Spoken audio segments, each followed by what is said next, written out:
News Only 24. News Only 24. Bhairab music একাডেমির বাৎসরিক অনুষ্ঠান হয়ে গেল কলকাতার শিশির মঞ্চে। একক অর্পিতা ও শিল্পী বন্ধুরা শীর্ষক এই সাংস্কৃতিক অনুষ্ঠান সাজানো ছিল রবীন্দ্রসঙ্গীত, আধুনিক লোকসঙ্গীত ও হিন্দি মেলোডি গান দিয়ে। 8ই মার্চ শনিবার আন্তর্জাতিক নারী দিবসে আয়োজিত এই অনুষ্ঠানে ভৈরব মিউজিক একাডেমির কর্ণধার ও সম্পাদিকা অর্পিতা পাল একক সঙ্গীত পরিবেশন করেন। এছাড়াও সংস্থার 8 থেকে 75 বছরের শিক্ষার্থীরা এই মঞ্চে গান গেয়ে শ্রোতাদের মুগ্ধ করে। সেই সঙ্গে ছিল আমন্ত্রিত শিল্পীদের গান, নাচ ও কবিতা। অনুষ্ঠান সঞ্চালনা করেন নন্দিনী লাহা। আমি অর্পিতা পাল, ভৈরব মিউজিক একাডেমির কর্ণধার এবং সম্পাদিকা, শিক্ষিকা। আজ শিশির মঞ্চে আমরা আমাদের বাৎসরিক একটি অনুষ্ঠান করছি। এখানে এই অনুষ্ঠানে আমি আমার স্কুলের স্টুডেন্ট এবং বাইরের কিছু শিল্পীকে নিয়ে আমি কিছু অনুষ্ঠান আয়োজন করেছি এবং আমার সঙ্গে রয়েছেন অনেক বড় বড় শিল্পী, তারাও আজকে আমার এই মঞ্চে গাইবেন।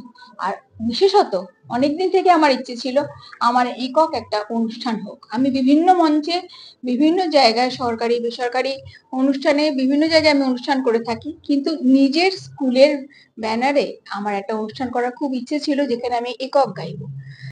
তো অনেক ছোট থেকে আমার গান শেখা, আমার খুব ছোটবেলায় আমি 5 বছর বয়স থেকে আমার গান শুরু হয়েছে শেখা। এখনো সেই জার্নি চলছে, যেটা জানি আমরা যে শেখার কোনো তো শেষ নেই।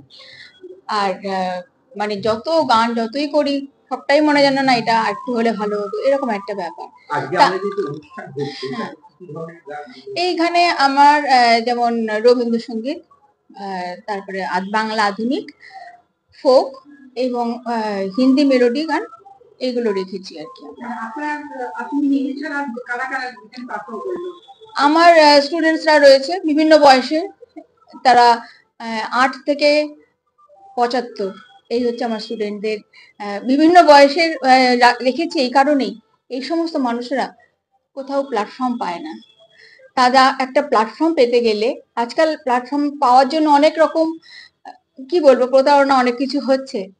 এরা আমার কাছে যখন শেখে, তাই এনাদের আমি বলেছি যে আমার অনুষ্ঠানে তোমাদেরকে সবাইকে সোলো গাওয়াবো। সবারই তো ভিতরে একটা ইচ্ছে থাকে যে আমি সোলো গাইবো, তা আমি বলেছি তোমাদেরকে আমি সোলো গাওয়াবো, তোমরা আমার মঞ্চে এরকম ভাবে গাইবে।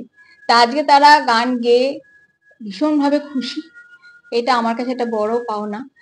আর বিশেষ করে বড় বৃদ্ধ মানুষটা যখন মঞ্চে উঠলো, একটু তার ভয় পাচ্ছিল, ভাবছিল আমি হয়তো বকুনি দেবো, কিন্তু না, সত্যিই উনি খুব ভালো পারফর্ম করেছেন। এটা আমার জয়। এই সমস্ত মানুষদের নিয়ে আমি গান অনুষ্ঠানটার উদ্দেশ্যটা আমার আর কিছুই না, ওই যে বললাম নিজের একটু একক করার ইচ্ছে ছিল। বছরে তো অনুষ্ঠান 2-3টে আমি তো করেই থাকি। এই কিছুদিন পরে আমাদের রবীন্দ্র নজরুল সন্ধ্যা হবে, সেটা আমি হল ভাড়া করেই করি, কিন্তু সেখানে একক না, আরো সবাই থাকে। সেখানে আমরা বিভিন্ন মানুষদেরকে ডাকি, তারা আসেন, পারফর্ম করেন। আমার স্কুলের স্টুডেন্টরা তো থাকেই, এরকম ভাবে করি। একটা অনুষ্ঠান তো করতে গেলে অনেক শিল্পীকে দরকার। তো আমার স্কুলে মোটামুটি 30 থেকে 32 জন মতন স্টুডেন্ট আছে, ছোট বড় মিলিয়ে। তারা কি সবাই আজকে পারফর্ম করছে? হ্যাঁ, তারা সবাই পারফর্ম করছে। এছাড়া শিল্পী বন্ধু বলে একটা লেখাটা দেখলাম। হ্যাঁ, শিল্পী বন্ধুদের মধ্যে তারাও গান করে। ওই যে বললাম তারা বিশেষ মঞ্চ করে না, কিন্তু তারা গান জানে।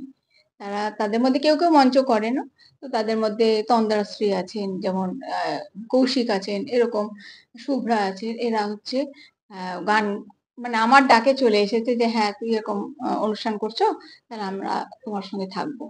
এই হচ্ছে নারী দিবসের প্রতি মানে দিনে কেন আপনাদের এই অনুষ্ঠানটা? হ্যাঁ, যেহেতু আমার একাডেমিটা ভৈরব মিউজিক একাডেমি, বেশিরভাগ স্টুডেন্টই মেয়ে বা মহিলা, তারাও ওই 50 থেকে 60-এর মধ্যে বেশিরভাগ স্টুডেন্ট। তো তারা যখন আমার এখানে এসে গান শিখতে আসলেন, তখন তারা বললেন যে আমরা এরকম অনুষ্ঠান করব। তা আমি দেখলাম যে যেখানে নারীর সংখ্যা বেশি, সেখানে কেন নারী দিবসটা নয়? নারী দিবসটাতে আমরা তো তাহলে পালন করতে পারি, আমরা একই সঙ্গে নারীদেরও শ্রদ্ধা জানানো হলো, আমার অনুষ্ঠানটা হলো। এইটাই মূল উদ্দেশ্য, আর কিছু না।